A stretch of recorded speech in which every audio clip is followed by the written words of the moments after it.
नीतीश कुमार जी यानी कि बिहार के मुख्यमंत्री सचिवालय की तरफ से एक लेटर जारी किया गया था, जिस लेटर में जिक्र किया गया था कि अगर जो फाइनल आंसर की जो दिया गया है बीपीएससी टीआरडी 3 का, उसमें अगर त्रुटि है कुछ प्रश्नों में तो उसको क्यों नहीं सुधारा गया। ये खबर मैं कुछ दिन पहले चलाया था आप लोगों के लिए। अब इसके बारे में आज क्यों जिक्र कर रहा हूं, क्योंकि फिर से जो है वो आंसर की आप लोगों के लिए अपलोड किया गया है। अब देखिए, कुछ दिन पहले बिहार के मुख्यमंत्री यानी कि नीतीश कुमार जी के कार्यालय से एक लेटर आई थी। उस लेटर में यह जिक्र था कि भाई अगर फाइनल जो आंसर की जारी किया गया है बीपीएससी टीआरडी 3 का, उसमें अगर कुछ प्रश्नों में त्रुटि है तो उसको क्यों नहीं सुधारा गया और बिना सुधारे हुए क्यों दे दिया गया फाइनल आंसर की। यह खबर आप लोग के बीच पहुंचा होगा। पहुंचा था जिसमें एजुकेशन डिपार्टमेंट से यह प्रश्न किया गया था कि टीआरडी 1, टीआरडी 2 या फिर टीआरडी 3 में आप हॉरिजॉन्टल के जगह वर्टिकल का यूज कैसे कर दिए, यानी कि आरक्षण जो महिला और पुरुष का है उसमें कैसे आप परिवर्तन कर दिए। अगर देना है हॉरिजॉन्टल तो आप वर्टिकल कैसे दे दिए हैं। इन तमाम मुद्दे के ऊपर आज हम डिटेल में बात करेंगे। टीआरडी 3 के रिजल्ट संबंधित भी इसी से कनेक्शन जुड़ा हुआ है। तो चलिए वीडियो में आगे बढ़ने से पहले वही बात है कि लाइक कर दिएगा, शेयर कर दिएगा, सब्सक्राइब जरूर कर लीजिएगा जो लोग नए होंगे, ताकि भविष्य में जो वीडियो बने ना उसका नोटिफिकेशन जो है वो सबसे पहले आपके पास पहुंचती रहे भैया। चलिए देखिए, सबसे पहले बीपीएससी की तरफ से लेटर आया है। पहले हम मुख्यमंत्री के लेटर से बात करते हैं। जो लेटर मुख्यमंत्री के कार्यालय से जो जारी किया गया था, उसके बाद ये अनुमान लगाया जा रहा था कि जरूर कुछ ना कुछ बीपीएससी इस पे संज्ञान लेगी, नहीं तो मुख्यमंत्री सचिवालय की तरफ से ये जवाब तलब किया गया। तो भैया ये कोई असाधारण बात नहीं है, उनको बाद में इसका खामियाजा भुगतना पड़ सकता था बीपीएससी को। एक तरफ बीपीएससी रोस्टर क्लियरेंस में लगा हुआ है, दूसरी तरफ ये जो लेटर जो जारी किया है इसमें 6 से लेकर के 10 क्लास तक के कंप्यूटर एवं संगीत कला के विषयों के जो अपबंधित जो मेधा सूची जारी किया गया था उसको लेकर कहा गया है कि भैया फाइनल जो भी है आंसर की जारी कर दिया गया है, आप लोग जाकर चेकआउट कर सकते हैं। देखिए, इसी में विवाद हुआ था। इसी के आंसर में कहा जा रहा था कि कुछ त्रुटि है जो कि विभाग जो है आयोग जो है वो मान नहीं रही है। अब नहीं मान रही है तो कुछ लोग पहुंच गए मुख्यमंत्री कार्यालय में, यानी कि मुख्यमंत्री जनता दरबार में पहुंच गए, मुख्यमंत्री कार्यालय में पहुंच गए। तो जनता दरबार कार्यालय से ये फीडबैक आया था, प्रश्न भी किया गया था बीपीएससी से, उसका जवाब आया, यानी कि इसमें त्रुटि को करेक्ट कर दिया गया है, सुधार दिया गया है। इससे यही स्पष्ट होता है। साथ ही शिक्षा विभाग बना रहा है नई नियुक्ति नियमावली। अब नई नियुक्ति नियमावली क्या है, सबसे पहले ये बात आप समझिए कि नई नियुक्ति नियमावली में कुछ दिन पहले आपके बीच एक प्रश्न हुआ होगा और आपके पास भी ये प्रश्न होगा कि भैया कंप्यूटर शिक्षकों की बिहार में बहाली नहीं हो रही है। तो देखिए, माध्यमिक विद्यालय जो बिहार में लगभग 28,000 है, ये बात आप लोग जानते हैं। अब हर विद्यालय में लगभग 28,000 विद्यालय में हर विद्यालय में लगभग एक कंप्यूटर शिक्षक की आवश्यक है, ये बात भी आप लोग मानते हैं। लेकिन इसको लेकर जो है वो किस प्रोसेस से बहाली होगी वो अभी तक था ठिकाना नहीं है।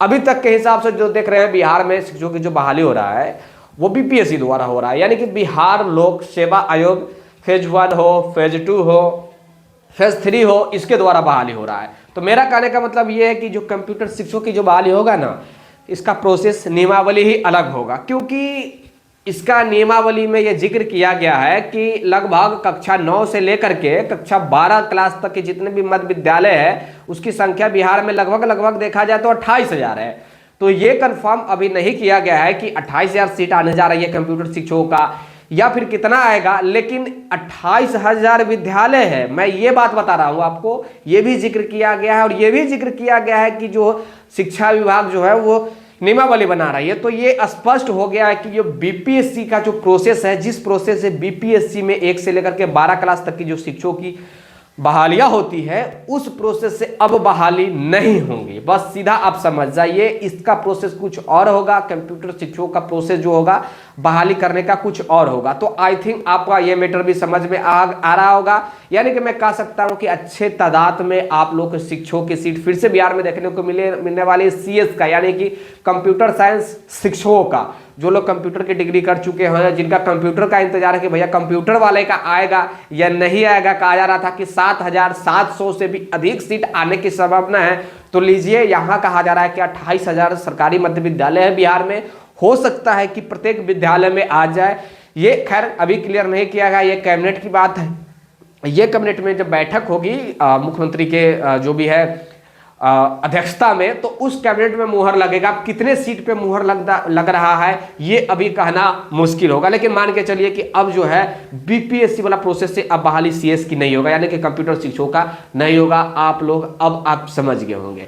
चलिए अब थोड़ा सा बात कर लेते हैं रिजल्ट को लेकर। अभी भी कंफ्यूजन है कि भैया कब तक आ रहा है रिजल्ट, तो देखिए अब जो है रोस्टर लगभग क्लियर हो चुका है। पिछले दिनों हमने भी जानकारी दिया था, 3 दिन बाद मैं वीडियो बना रहा हूँ, तो लगभग पिछले दिनों बताया था कि भाई लगभग रोस्टर क्लियर है। रोस्टर में जो है 50% को लेकर रिजल्ट तैयार किया जा रहा है। उसके बाद जो है ये किस प्रकार आरक्षण तय किया गया है, किस प्रकार क्या करना है, हर चीज के लेकर मैं पिछले वीडियो में बता चुका हूं कि भाई कैसे कैसे किया जा रहा है बीपीएससी और एजुकेशन डिपार्टमेंट की तरफ से। सबसे पहले बात यह है कि जिस प्रकार की ये डिले हो रही थी, जैसे जैसे ये डिले किया जा रहा था, इंतजार कराया जा रहा है स्टूडेंटों के बीच, ये सब रोस्टर के कारण हो रहा था। सबसे पहले बात समझिए, रोस्टर बन चुका है। अब रिजल्ट 31 तारीख से पहले जो है वो आने की पूर्ण संभावना है, जहां तक मेरी जानकारी में है पूर्ण संभावना है 31 तारीख से पहले। मैं भी उम्मीद करता हूं कि 31 तारीख से पहले रिजल्ट आ जाए। और देखिए 31 से पहले आ जानी चाहिए, अगर आ जाती है 31 से पहले तो 4 का भी जो अनुमान लगाया जा रहा है वो अपकमिंग जो कहा जा रहा है कि आने वाली है, ये काफ़ी अच्छा रहेगा। तो TRE 3 का 31 तारीख से पहले रिजल्ट आने की पूर्ण संभावना है। और CS के बारे में जो लोग पूछ रहे थे कि भैया कब आ रहा है, तो CS के लेकर अभी यानी कि कंप्यूटर शिक्षकों का भी हमने बता दिया, नॉन टीचिंग का ये सब आएगा अब आपको TRE 4 से पहले। जैसा कि कल दरोगा का जो नियुक्ति पत्र बांटा गया है, 1279 दरोगा जो बहाल बिहार में हुई है, उस बहाली का जो नियुक्ति पत्र नीतीश कुमार जी द्वारा बांटा गया है, उस वक्त ये भी जिक्र किया गया कि जो भी लेटेस्ट रिक्वायरमेंट दरोगा की यानी कि प्रशासन डिपार्टमेंट में है, दरोगा हो या कांस्टेबल हो, उसका भी जल्द आएगा।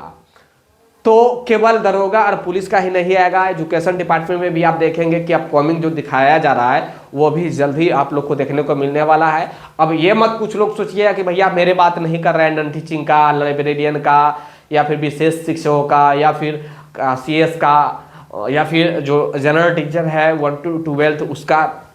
ऐसा नहीं है, एजुकेशन की बात है तो सारा पोस्ट की मैं बात कर रहा हूँ, सब कुछ जल्द ही जारी कर दिया जाएगा। बट सबसे बड़ा एक प्रश्न है कि TRE 3 का जब रिजल्ट आ जाएगा तब जाकर ही कुछ होगा भैया। ये इसके पहले ना ही CS का आएगा, ना ही लाइब्रेरियन का आएगा, ना ही नॉन टीचिंग का आएगा। नॉन टीचिंग का भी अभी नहीं आ सकता है। खैर चलिए अपना प्रतिक्रिया जरूर दीजिएगा। इस सब आएगा भैया TRE 4 की जब विज्ञप्ति आनी होगी ना, उस वक्त नॉन टीचिंग, लाइब्रेरियन, विशेष शिक्षक और ये जो है CS कंप्यूटर शिक्षकों का आएगा। इसके बावजूद किसी प्रकार के प्रश्न हो तो कमेंट जरूर कीजिएगा, आपको उस प्रश्नों का जवाब दिया जाएगा। तब तक के लिए जय हिंद, जय Bharat, have a nice day, take care, bye bye, thank you.